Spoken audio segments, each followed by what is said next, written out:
Hello. അപ്പോൾ കുറച്ച് നാളുകളായി നമ്മൾ ലോങ് വീഡിയോ ഒക്കെ ചെയ്തിട്ട് അപ്പോൾ ഇന്ന് ലോങ് വീഡിയോ എടുക്കാമെന്ന് കരുതി. കാരണം ഇന്നൊരു സ്പെഷ്യൽ ഡേ ആണ്. നമുക്കിന്നൊരു ഫംഗ്ഷൻ ഉണ്ട്. ഫംഗ്ഷൻ എന്ന് പറഞ്ഞാൽ ഹാംബർഗ് മലയാളി സമാജത്തിൻ്റെ ഭാഗമായിട്ട് ഇവിടെ വിഷു, ഈദ്, ഈസ്റ്ററിൻ്റെ ഒരു പരിപാടി നടത്തുന്നുണ്ട്. നമ്മളിന്ന് അങ്ങോട്ടേക്കാണ് പോകുന്നത്. നമ്മൾ ബസ് കാത്ത് നിൽക്കുകയാണ്. ഇന്ന് ബസ്സിനാണ് പോകുന്നത്. നമ്മുടെ ബസ്സാണ് ഈ വരുന്നത്. അപ്പോൾ നമുക്ക് കയറാം.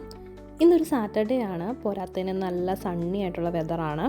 വിൻ്ററൊക്കെ മാറി ഇതേ മരങ്ങളിലൊക്കെ ലീവ്സൊക്കെ വന്നു. നല്ല പച്ചപ്പൊക്കെയാണ്, കാണാൻ നല്ല ഭംഗിയുണ്ട്. അപ്പോൾ അങ്ങനെ പറഞ്ഞ പോലെ നമുക്ക് ഇറങ്ങേണ്ട സ്ഥലമായി.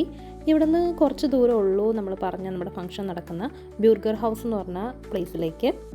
അപ്പോൾ ബസ്സൊക്കെ ഇറങ്ങി ഇനി നമുക്ക് കുറച്ച് നടക്കാം. അധികമൊന്നുമില്ല, കുറച്ചേ നടക്കാനുള്ളൂ.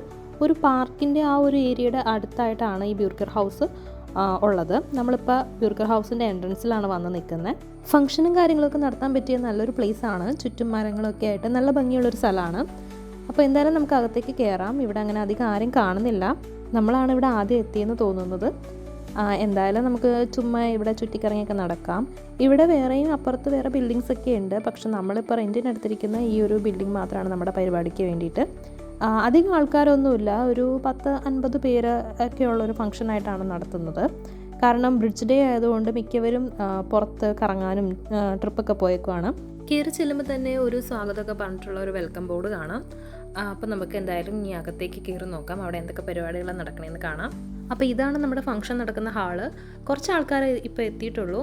അപ്പോൾ ഉള്ളവരൊക്കെ കൂടി നമ്മൾ കസേരയെല്ലാം അറേഞ്ച് ചെയ്തിട്ടു. ഇത് ഈ ഒരു ബിൽഡിങ്ങിൻ്റെ കിച്ചൺ ഏരിയ ആണ്. ഇവിടെ നമുക്ക് ഫുഡൊക്കെ ചൂടാക്കാൻ പ്രിപ്പയർ ചെയ്യാം, അതിനൊക്കെ വേണ്ടിയുള്ള സൗകര്യങ്ങളുണ്ട്. പിന്നെ ഈ കാണുന്ന ഒരു ഇൻവെൻട്രി ഏരിയ ആണ്. ഇവിടെ നിന്നാണ് നമ്മൾ ഹാളിലേക്കുള്ള കസേരയും ടേബിളും എല്ലാ സാധനങ്ങളും അറേഞ്ച് ചെയ്ത് ഇടാനായിട്ട് കൊണ്ടുപോയത്. ആൾക്കാരൊക്കെ പതുക്കെ വന്ന് തുടങ്ങുന്നേ ഉള്ളൂ. വലിയൊരു ഫംഗ്ഷനൊന്നും അല്ല, ഒരു ചെറിയ ഫംഗ്ഷനാണ്. അധികം ആൾക്കാരൊന്നുമില്ല. ഒരു 10-50 പേര് മാക്സിമം അത്രയൊക്കെ വരുന്ന ഒരു ഫംഗ്ഷനാണ്. നമ്മുടെ ഹാളിൻ്റെ സൈഡിലായിട്ട് ചെറിയൊരു എക്സിബിഷൻ പോലെ കണ്ടക്ട് ചെയ്യുന്നുണ്ടായിരുന്നു.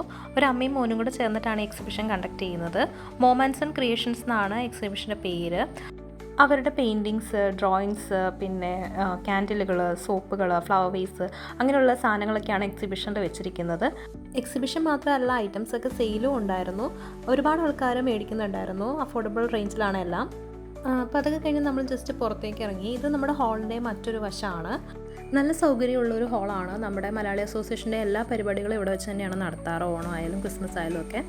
അപ്പോൾ ഇനി കുറച്ച് കലാപരിപാടികളാണ്. കുട്ടികളുടെയും വലിയവരുടെയും ഡാൻസും പാട്ടും അങ്ങനത്തെ കുറച്ച് പരിപാടികളൊക്കെയാണ് നടക്കുന്നത്. അപ്പോൾ അതൊക്കെ കുറച്ച് നേരം കണ്ടു. ഇനി നമുക്ക് ഫുഡിങ്ങിലേക്ക് കിടക്കാം. നമ്മുടെ ഇന്നത്തെ സ്പെഷ്യൽ ഐറ്റംസ് എന്തൊക്കെയാണെന്ന് നോക്കാം. ചെയറും ടേബിളും ഒക്കെ അറേഞ്ച് ചെയ്തിട്ടുണ്ടായിരുന്നു.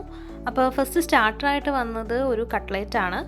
പിന്നെ കറി ഒരു വെജിറ്റബിളിൻ്റെ കറിയാണ്. മെയിൻ കോഴ്സായിട്ട് ബിരിയാണിയും പിന്നെ അതിൻ്റെ ഒപ്പം പപ്പടം, അച്ചാർ, സാലഡ് ഒക്കെ ഉണ്ടായിരുന്നു. നല്ല ടേസ്റ്റി ഫുഡായിരുന്നു. ഹാനോവറിലുള്ള ഒരു മലബാർ റെസ്റ്റോറൻറ്റിൽ നിന്നാണ് നമ്മൾ ഫുഡ് ഓർഡർ ചെയ്തത്. ഫുഡൊക്കെ കഴിച്ച് കഴിഞ്ഞ് ഇനി കുറച്ച് ഗെയിംസാണ് കുട്ടികൾക്ക് വേണ്ടിയിട്ടുള്ളത്. ഇതാണ് ഈസ്റ്റർ എഗ്സ്. ഇത് ഹൈഡ് ചെയ്ത് വെച്ചിട്ട് കുട്ടികളെ കൊണ്ട് കണ്ടുപിടിപ്പിക്കുന്ന ഒരു ട്രഷർ ഹണ്ട് പോലത്തെ ഒരു ഗെയിമാണ്. നെക്സ്റ്റ് നമ്മളെല്ലാവരും കൂടി ഇരുന്നിട്ട് നമ്മൾ 2 ടീമായിട്ട് ഡിവൈഡ് ചെയ്തു, എയും ബിയും. എന്നിട്ട് ഒരു മലയാളം മൂവിയിലെ ഫേമസ് ആയിട്ടുള്ള ഏതെങ്കിലും ഡയലോഗോ അല്ലെങ്കിൽ ഒരു പാട്ടിൻ്റെ BGMോ ഇട്ടിട്ട് ഇത് ഏത് മൂവിയിലെ ആണെന്ന് പറയാനായിട്ടുള്ള ഒരു ഗെയിമാണ്. ഞങ്ങൾ നന്നായി എൻജോയ് ചെയ്തു. നല്ല രസമായിരുന്നു. മലയാളം മൂവീസൊക്കെ ആയതുകൊണ്ട് എല്ലാവർക്കും നല്ല ഇൻട്രസ്റ്റ് ആയിരുന്നു. പെട്ടെന്ന് ആൻസറൊക്കെ പറയാം. എല്ലാവരും വേഗം വേഗം കൈയൊക്കെ പൊക്കുന്നുണ്ടായിരുന്നു.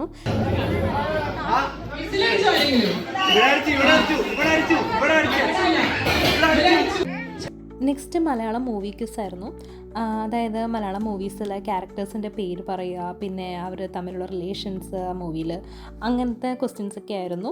എല്ലാവരും അതുപോലെ തന്നെ നല്ലതായിട്ട് എൻജോയ് ചെയ്ത് ആൻസേഴ്സൊക്കെ പറയുന്നുണ്ടായിരുന്നു. ടീം ബിയും അത്യാവശ്യം നന്നായി പെർഫോം ചെയ്തു. പക്ഷേ ടീം എ ആണ് ഇതിൽ ജയിച്ചത്. നല്ല രസമായിരുന്നു. എല്ലാം നല്ല ഫണ്ണായിട്ടുള്ള ഗെയിംസ് ആയിരുന്നു.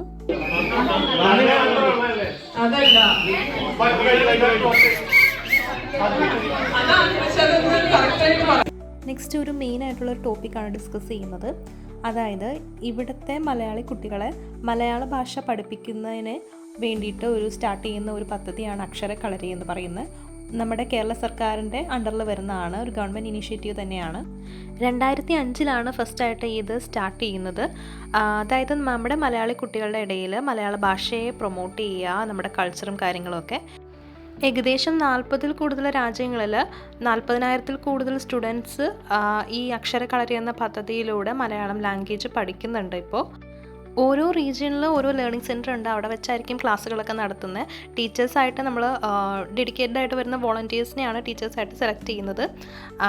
അപ്പോൾ അവർക്ക് സ്പെഷ്യലായിട്ട് ട്രെയിനിങ്ങും കാര്യങ്ങളൊക്കെ കൊടുത്തിട്ടാണ് അവർ ക്ലാസ് എടുക്കുന്നത്. നമ്മുടെ ബുക്സും കാര്യങ്ങളൊക്കെ ഗവൺമെൻറ് തന്നെ നമുക്ക് പ്രൊവൈഡ് ചെയ്യുന്നതാണ്. അപ്പോൾ നമ്മുടെ ഹാംബൂർഗിൽ ഇത് മാർച്ചിൽ സ്റ്റാർട്ടായിട്ടുണ്ട്. അപ്പോൾ നമ്മുടെ ഏരിയയിൽ വരുമ്പോൾ നമുക്ക് വേണമെങ്കിൽ വോളണ്ടിയറായിട്ട് രജിസ്റ്റർ ചെയ്തിട്ട് നമുക്കും ഈ മിഷനിൽ ഒരു ഭാഗമാകാം. ബാക്കി അതിൻ്റെ ഡീറ്റെയിൽസും കാര്യങ്ങളൊക്കെയാണ് പറയുന്നത്. വളരെ നല്ലൊരു ഇനീഷ്യേറ്റീവായിട്ടാണ് എനിക്കിത് തോന്നിയത്, നമ്മുടെ ലാംഗ്വേജിനെ പ്രൊമോട്ട് ചെയ്യുക എന്നുള്ളത്. അടുത്തത് വീണ്ടും കുറച്ച് കലാപരിപാടികളൊക്കെയാണ്, ഡാൻസും പാട്ടും ഒക്കെ ആയിട്ട്. എല്ലാവരും നന്നായി എൻജോയ് ചെയ്തു.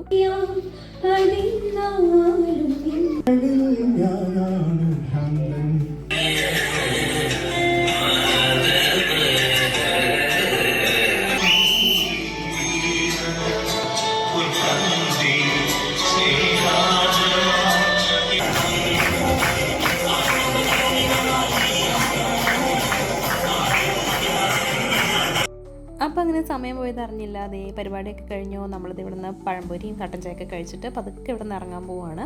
അടിപൊളി പരിപാടിയായിരുന്നു. എല്ലാവരുമായിട്ട് നന്നായി വർത്താനമൊക്കെ പറഞ്ഞ് എൻജോയ് ചെയ്തു. അപ്പോൾ ഇതാണ് ഇന്നത്തെ നമ്മുടെ വ്ലോഗ്. വീണ്ടും മറ്റൊരു വീഡിയോ കാണുന്നവരെ ബൈ.